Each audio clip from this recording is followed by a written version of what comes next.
Standard 7, English Medium, Subject English. Lesson number 2.2, The Souvenir. With the tip of her nose pressed the window of the space shuttle, Siley sat gazing at the view outside for so long. Still, she didn't seem to be contented.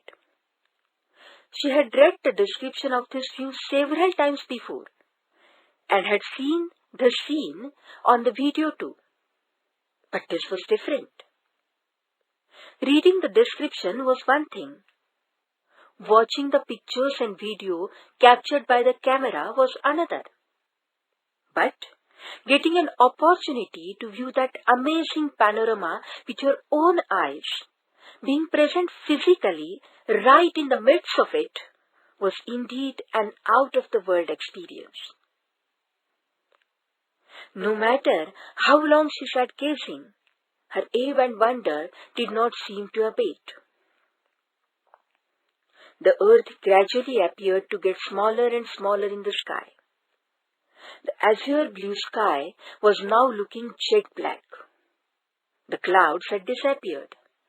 The stars were shining bright. This trip to the moon was exorbitantly expensive, but still, Siley's mother had sent her on the trip. In our childhood, we could not even think of such a long-distance trips. The longest trip meant going to Europe. If you are getting this opportunity, make the most of it, said Mummy. Oh, Mummy! Neha's grandmother was saying that in their childhood, the longest trip for the school children used to be only up to Delhi or Calcutta. It seems so funny, isn't it? Said Siley laughing. Remembering the incident made her laugh even now. Now, the shuttle was getting closer and closer to the moon. Then it started orbiting the moon. In every 32 minutes, the shuttle completed one revolution around the moon. Light and darkness followed each other in quick succession. The dome-shaped settlements on the moon, which resembled the igloos of the Eskimos, were now visible. After some time, Siley's shuttle made a slow, measured, and safe landing on the moon. The door of the shuttle was opened, and the children were escorted through an airtight tunnel to the settlement at the Neil Armstrong base. The receptionist at the entrance to the base gave some instructions at the very outset. I welcome you all to the Neil Armstrong base.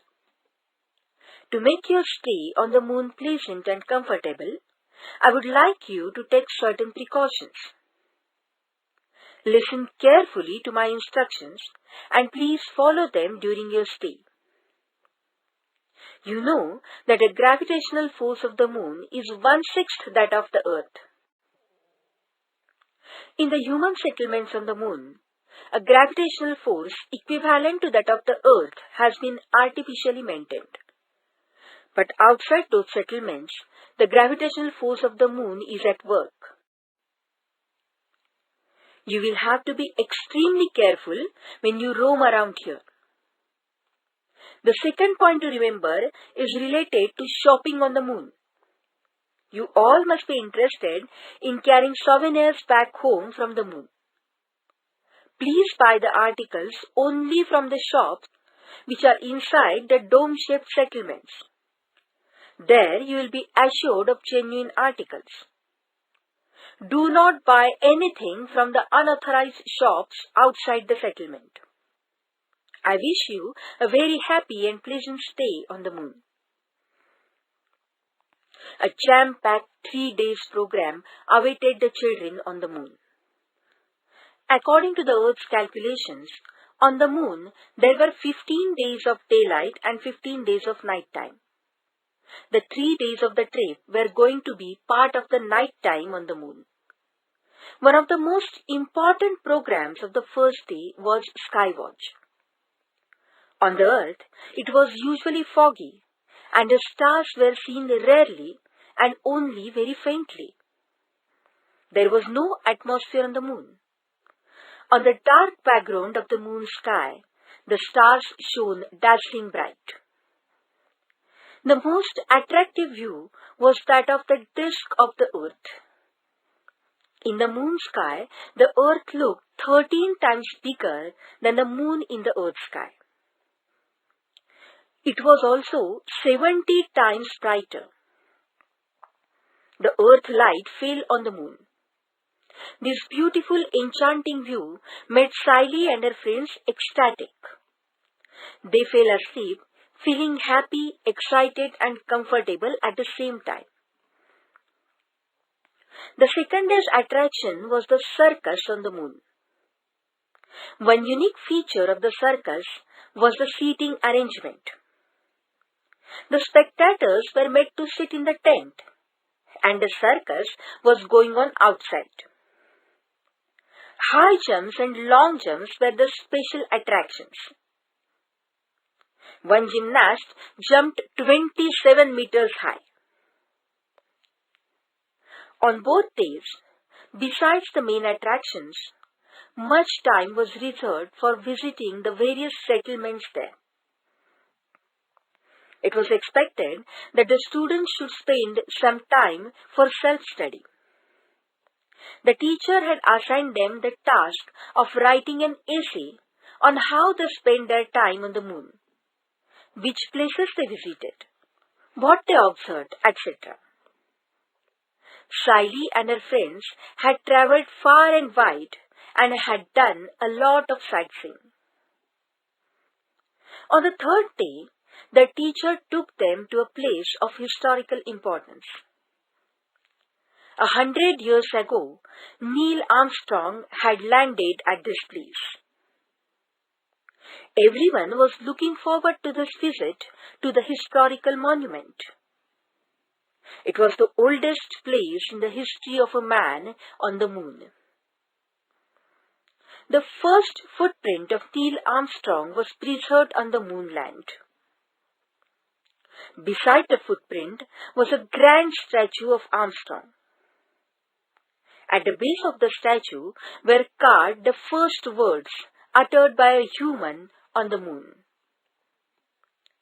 One small step for a man, one giant leap for the mankind.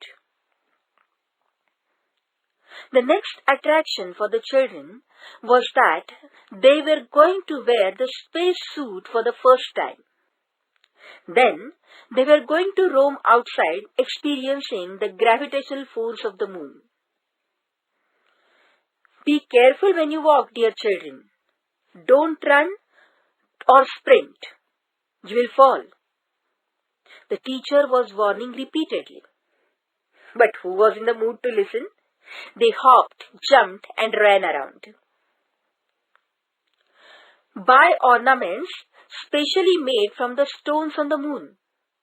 Very cheap. Cheaper than those available in the shops in the settlement. Cheaper and better. At least have a look. The roadside shopkeepers screamed at the top of their voice. Buy, sister, buy. I am selling these earrings really cheap. Saying this, he approached Riley and displayed the sets of shining stones earrings. Riley suddenly remembered her mother. Tomorrow they were to start on the return journey. She had completely forgotten her mother in the last 3 days. She felt terribly guilty. Buy these, sister. Don't think much. Cheaper and better. Take it. Riley looked around. The other children had proceeded ahead. Come on, give me those red earrings, quick. Riley pointed at them and asked, What's the price? Only 1,000 rupees, replied the salesman. Riley immediately paid the amount, took the earrings, and ran to catch up with her friends. On returning home, Riley told her mother very enthusiastically, Mummy, look what I brought for you. Her mother picked up the earrings. She explained, Hello, dear. How am I going to wear such heavy earrings? Riley immediately realized her mistake. Siley had purchased the earrings in the field of the moon's gravity. Translated from the story Bhet by Lakshman Lon. Standard 7 English Medium.